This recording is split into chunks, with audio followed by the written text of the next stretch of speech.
Pembahasan kita berikutnya adalah pemilik situs telah memiliki barang yang ditampilkan. Jadi hendaknya dalam jual beli tersebut pemilik situs itu sudah menampilkan, ketika menampilkan barang itu memiliki barang yang ditampilkan. Jika hal ini sudah dimiliki terlebih dahulu, maka Bapak dan saudara yang berbahagia yang dirahmati oleh Allah Subhanahu wa taala,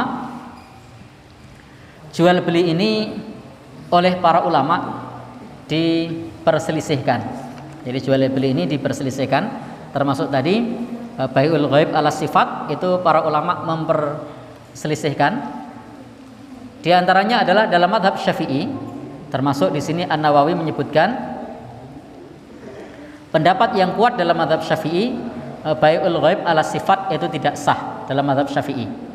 Tetapi Bapak dan Ibu yang berbahagia yang dirahmati oleh Allah Subhanahu wa taala, dalam madhab yang lain bai'ul ghaib ala sifah itu sah. Sehingga jual beli online pun kalau menurut penjelasan para ulama madhab, pada prinsipnya, pada umumnya mereka berpendapat hukumnya sah. Kecuali tadi jual beli barang yang tidak disaksikan pada saat akad, menurut madhab Syafi'i hukumnya tidak sah. Tetapi kalau menurut mazhab yang lain itu hukumnya tetap sah meskipun barang tersebut tidak ada pada saat disaksikan, pada saat itu di depan mata kita, tetapi hanya dijelaskan sifatnya atau dijelaskan, diperlihatkan videonya atau diperlihatkan fotonya. Karena ketika kita melihat foto itu bukan melihat barangnya, tapi hanya melihat sifatnya. Ketika kita melihat video itu juga bukan melihat barangnya, tetapi hanya melihat sifatnya, karena tidak melihat barangnya langsung. Baik, Bapak dan saudara yang berbahagia yang dirahmati Allah Subhanahu wa taala, sehingga di dalam masalah ini mengetahui sifatnya pada prinsipnya sebenarnya disamakan dengan mengetahui aslinya. Maka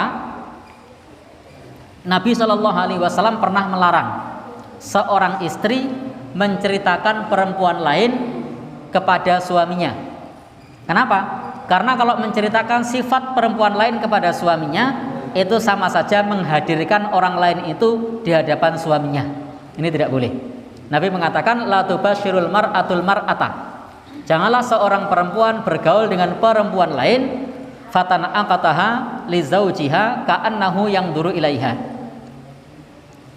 Maka di sini disebutkan fatana'ataha li zaujiha, yang dia menjelaskan sifat-sifatnya mengenai masalah perempuan tersebut, tingginya berapa, warna kulitnya, suaranya, pakaiannya, dia jelaskan secara komplit.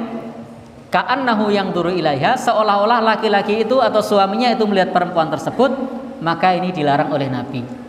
Maka kalau ibu-ibu atau mbak-mbak punya temannya cantik atau temannya gemuk atau temannya apa, tidak usah diceritakan sama suaminya. Ya, atau bi temanku itu tingginya sekian, warna kulitnya begini, pakaiannya seperti ini, suaranya begini, tidak perlu dijelaskan kepada suaminya. Karena menjelaskannya itu sama dengan menghadirkannya. Nah, kalau demikian juga tidak boleh bagi teman-teman itu kemudian memberikan foto perempuan lain kepada suaminya. Ya, ini temanku cantik enggak? Nah, enggak boleh. Jadi tidak perlu kemudian menghadirkan foto temannya kepada suaminya. Kenapa? Karena menjelaskan sifatnya atau melihat fotonya itu sama dengan melihat aslinya.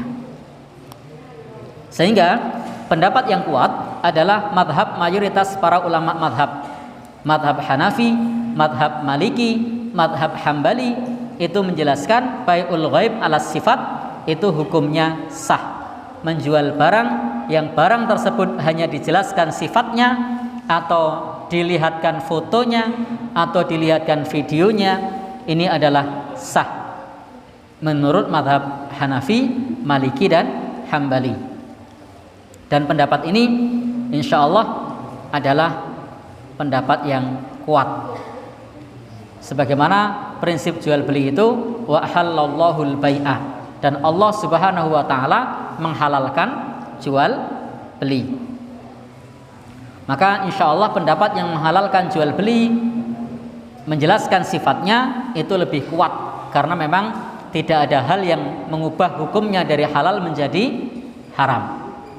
Jadi kan lebih mudah menjelaskan sifat lewat foto daripada lewat kata-kata. Padahal online itu ketika difoto barang itu sudah mirip mewakili yang aslinya, kecuali pakai kamera jahat atau diedit. Kalau diedit baru kemudian tidak mewakili sifat aslinya. Maka kalau mau menampilkan gambar pada saat jual beli online, pastikan gambar itu mewakili aslinya. Pencahayaannya tidak perlu direkayasa. Kemudian kalau ada bopengnya, ada lecetnya tidak perlu disembunyikan. Misalnya jual beli mobil begitu, bopeng, lecet, lalu diedit pakai Photoshop atau pakai apa, tidak kelihatan. Lah ini penipuan. Jadi biarkan apa adanya, cacatnya biar terlihat. Maka ini betul-betul jual beli, yang jual beli tersebut memperlihatkan sifatnya, dan itu dalam jual beli online.